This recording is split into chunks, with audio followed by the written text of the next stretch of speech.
тапсырма ұнады ма?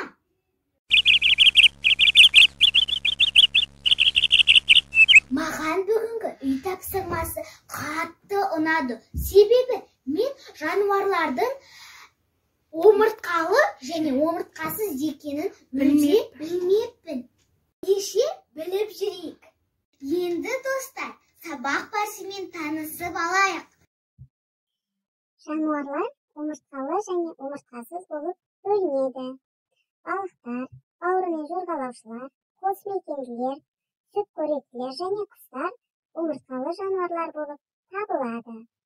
Бунақденелер, құрттар, ұлулар, өрмекшілер және кейбір теңіз жануарлары омыртқасызға жатады. Енді достар, сабақ барысымен танысып алайық. Омыртқалы жануарлар.